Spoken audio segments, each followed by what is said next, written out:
You are going to get to see a tomato seedling big reveal today. You're going to learn how to grow tomatoes in milk jugs outdoors in winter. This is what my house looks like. These are the only few I have left. I have about 250 of these. I did it this year.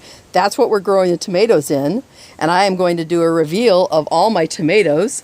Look at these babies. I'm going to dig in close in just a second and tell you some of the different varieties and show you how strong they are. And some people think that you can't grow tomatoes with winter sowing. They have the hardest time with it. But here's what the problem is. They don't realize that tomatoes need a temperature to germinate, a specific temperature. And they're hoping that, they're finding that some of their plants, germinated when it was like 45 degrees, the cool crops. And they're like, why aren't my tomatoes growing? Sorry, I'm jiggling there. And it's because they need to have between 68 to 80 degrees Fahrenheit in the soil and in the air for these to germinate. Okay, and so most of the people, I'm in May right now, end of May, last week of May, and these have been opened about 10 days. And they were put in different dates, but mostly the end of March and some of them the beginning of April. And they were just hibernating in there until my temperatures got to be the right temperature. So when they got to be in that warm spot, that's when they blossom. So if you don't have yours germinating, it's most likely because it's not warm enough. So be patient. The other thing is, a lot of people say that when you grow them indoors, they're going to grow a lot bigger than when you grow them with winter sowing. Sometimes that can be true, but it's temporary. You'll find if you talk to any seasoned winter sower, they will let you know that even if you grew one inside and it was maybe 6 inches taller, these will catch up to indoor grown and frequently will exceed indoor grown. But what's the most important thing? This is very important when you're comparing growing winter sowing tomatoes to growing them indoors or purchasing them. It's not how big the plant is or even how many leaves the plant is. It's not who was the fastest to be a big plant. It's how many tomatoes you got on the total yield of the plant. That's it. And so you'll find with winter sowing, you're going to have plenty of yield. So let's dive in. I'm going to give you a quick tour and show you some of these stems. They are so mammoth. Look at those. Those are big stems, solid, healthy.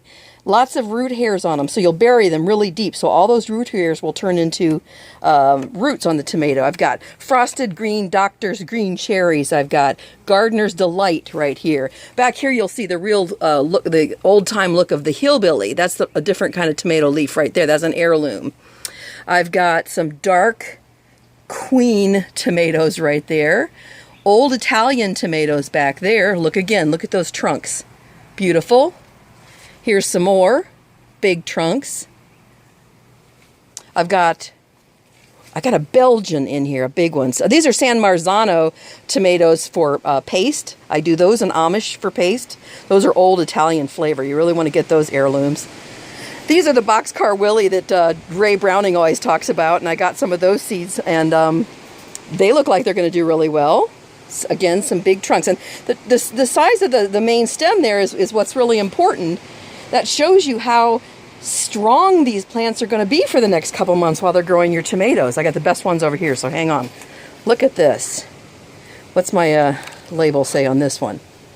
Oh, a friend of mine has an heirloom, a cherry tomato that was like a beast, and they were the best tasting, and I lost the label. I've got to ask her what the label was on these. It was some like Czechoslovakian name or something, really long name, I can't remember. Anyway, it looks like they're going to be a beast again. Huge ones. Look at that. And that's another Roma back there. San Marzano, Italian Roma. So these are just, fantastic, strong, and hardened. That was what I was going to tell you, is when you winter sow and you grow in the milk jugs, you don't need to harden. If you grow these indoors and you take it outside, it's going to limp over, and many times they die if you don't do what's called hardening. Hardening just means you have to take it outside, inside, every night, outside, inside, for like a week or 2 or 3 to make sure they start to get hardened. But when they have grown outdoors from the day the little hibernating seed burst open and started to grow, they are fully hardened already. That's why they look so strong and sturdy. And I didn't have to leave them like this. I mean, I'm going to give you a down here view so you can see how tall some of these are.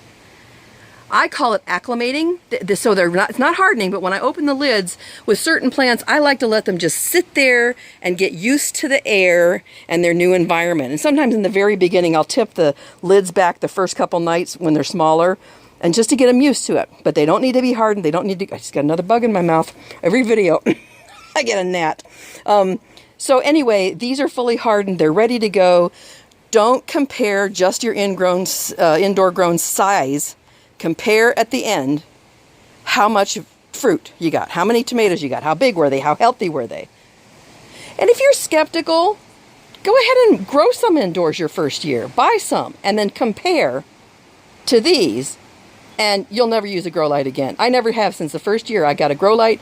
I learned winter sowing the second year. I have never done another vegetable grow inside. So winter sowing tomatoes is a great thing. Be patient. The most important thing, and I preach this in our Facebook group until I know you're all sick of hearing it. The most important thing is what? The soil quality. Get organic if you can. Get live organic like Happy Frog or Black Gold. They have live microorganisms. They're not just dead clumps of dirt where you're going to get really inferior product. So get good potting soil. Get fresh seeds, organic if you can. Good drainage holes in the bottom, full tape around so they get a good greenhouse effect, and you are going to have fantastic winter sown tomatoes ready for transplant. These are ready right now. I'm going to be transplanting them the next few days. Thank you so much for joining me. Make sure you subscribe to my YouTube channel and hit that bell to the right. Bell me, baby, and that'll give you an email every time I do a new video so you can stay up to date. And a thumbs up's always appreciated. Lets me know you love what I'm doing. And make sure you go down in the comment section and let us know. Have you winter sown tomatoes? Will you try it? Did you like it? Was it a bomb? Was it a bust? Or was it a win? There's always a reason. If it doesn't work, there's always a very distinct reason. And there's only about 8 or 9 things that it could be. And you just troubleshoot. Were my seeds fresh? Was my soil fresh? Did I have good drainage holes? Were they in the sun? Did I bury them too deep? We'll have a whole video on troubleshooting your problem. So anyway, thanks again. Sending you much love from my garden to yours. See you on the next video.